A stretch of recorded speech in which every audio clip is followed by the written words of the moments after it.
Hydro Flasks are not known for being cheap water bottles, and you might be wondering why the Trail Series is even more expensive than a normal Hydro Flask.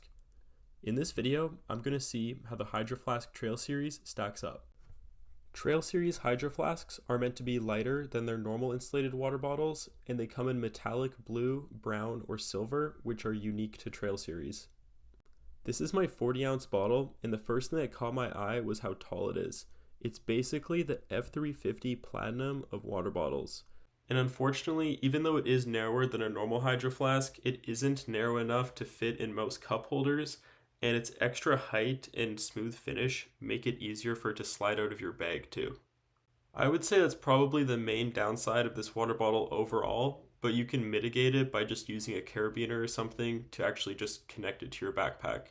And even though this is the tallest water bottle I've ever seen, it still luckily fits in every water filling station I've tried. One nice thing about the Trail Series is that even though it has a different lid than normal Hydro Flasks, it actually is compatible with all other Hydro Flask lids, so if you have a special lid from your other Hydro Flask, it will definitely work on the Trail Series. The Hydro Flask Trail Series, like many other outdoor-focused lines, comes along with some extra marketing and claims compared to normal Hydro Flasks, so I'm going to break those down and see if they're telling the truth. They claim that Trail Series is 20% lighter than their standard bottles, but I found that it's actually closer to 23% lighter, and my 40-ounce Trail Series bottle is actually 10% lighter than my standard 32-ounce Hydro Flask. Despite the weight savings of Trail Series, insulated water bottles in general are not light.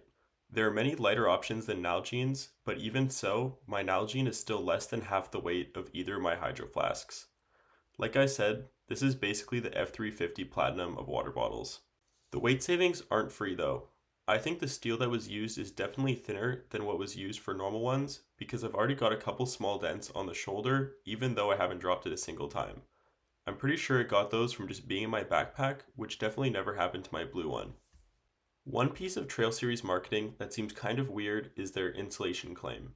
In the specs bullet point, it says temp shield insulation for 24 hours cold or 12 hours hot, but in the temp shield description, it says up to 6 hours hot. Comparing the insulation between my blue Hydro Flask and my Trail Series probably isn't super accurate because of their differences in volume and age, but from my test, I found that the Trail Series performs better in cold insulation. As I mentioned, my test is a tiny bit flawed because they have different capacities and my old Hydro Flask is in a lot worse condition, but I still wanted to test the insulation myself to see how they compare. For the cold test, I filled up both bottles up to the top with ice and let them sit for about 30 hours. After that, I poured out the water from each one to see how much ice had melted. If I did this test again, I would have probably measured the final and initial weight of the ice, but I did my best and I was still able to get a useful result. I found that both bottles had a similar amount of ice melt at the end of the period, despite the fact that Trail Series had more ice to begin with, which means a higher efficiency.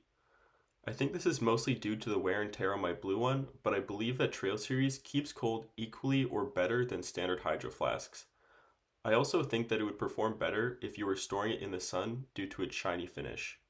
It's obvious that the Trail Series is quite a bit lighter than normal Hydro Flasks, but I was curious about how much water they hold for their weight and how that number compares to a 1 liter Nalgene, which is kind of the de facto standard outdoor water bottle. I'll probably do this calculation for any water bottles I review in the future, and here's what I found. My Nalgene with only one sticker holds 1,110 grams of water for its 179 gram weight, meaning it's 86% efficient. My blue Hydro Flask holds 977 grams of water for its 457 gram weight, meaning it's about 68% efficient. The Hydro Flask Trail Series holds 1,206 grams of water for its 411 gram weight, meaning it's 75% efficient. For the sake of the test, we can assume that 1 gram of water is equal to 1 milliliter of capacity. As expected, out of the three, the Nalgene has the highest weight to capacity efficiency and the standard Hydro Flask has the worst. One bottle that I would like to test and add to this comparison is the 48-ounce Nalgene. I don't have one, but it's safe to assume that it would be the most efficient of the group. In conclusion, the Hydro Flask Trail Series is a really nice looking water bottle that is actually quite a bit lighter than the usual ones. It's obviously still a lot heavier than uninsulated water bottles, but if having really cold or hot drinks is important to you when weight is an issue, this is definitely the best option from Hydro Flask. Or you could just get it because it looks cool like I did. Thanks for watching. If you have any questions, let me know in the comments and be sure to like and subscribe.